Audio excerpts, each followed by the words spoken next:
leader, Professor Augusto Zimmerman. Give him a round of applause in advance now.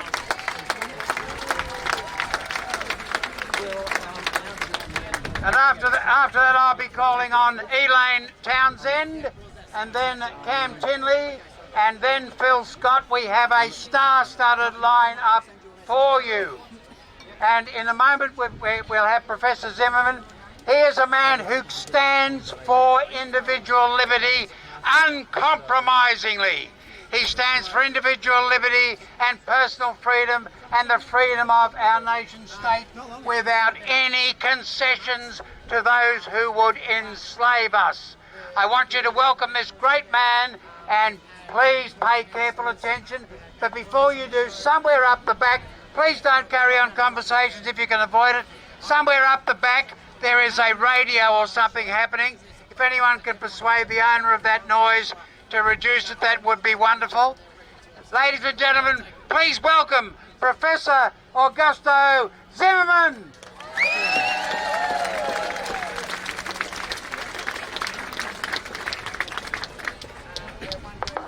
Can you hear? Can you hear? Can you hear now?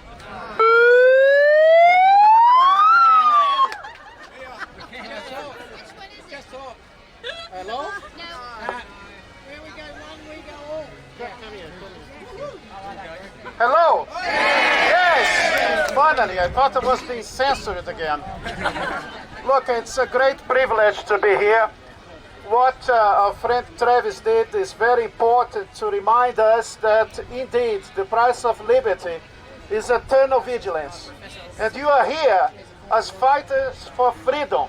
And freedom is the legacy that we have inherited from our forefathers.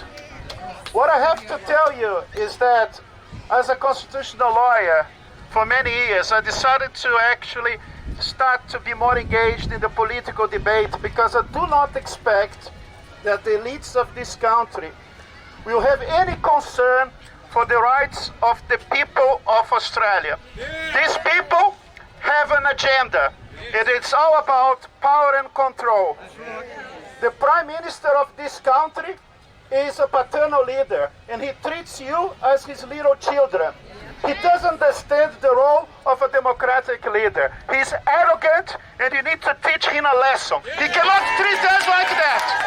He's violating the constitution of this country, together with this little tyrant that we have in Western Australia.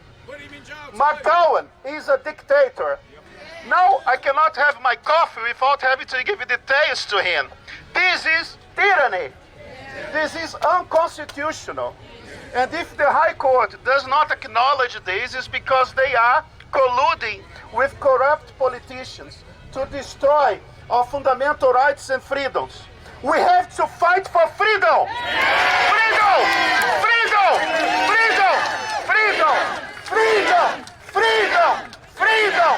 And you will prevail! I will tell you one thing. I was a law reform commissioner. I had the opportunity to interact with the politicians in Western Australia. They have no regard for the little people. That's why they create laws, because they hate you. They treat you with utter contempt. They are not better than us.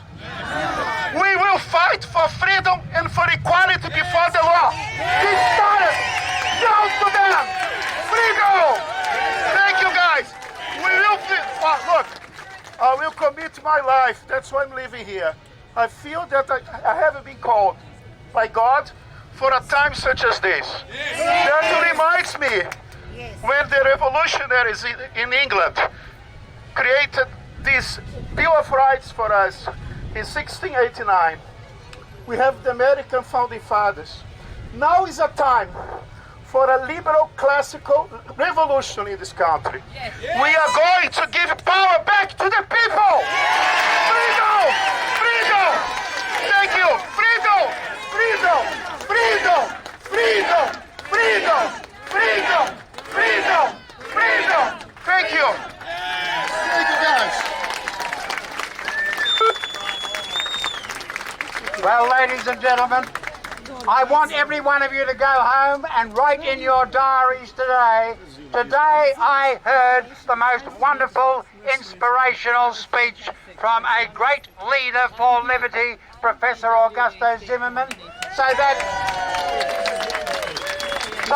in 60 years' time you can boast to your great-grandchildren that you actually met the great man and heard him speak.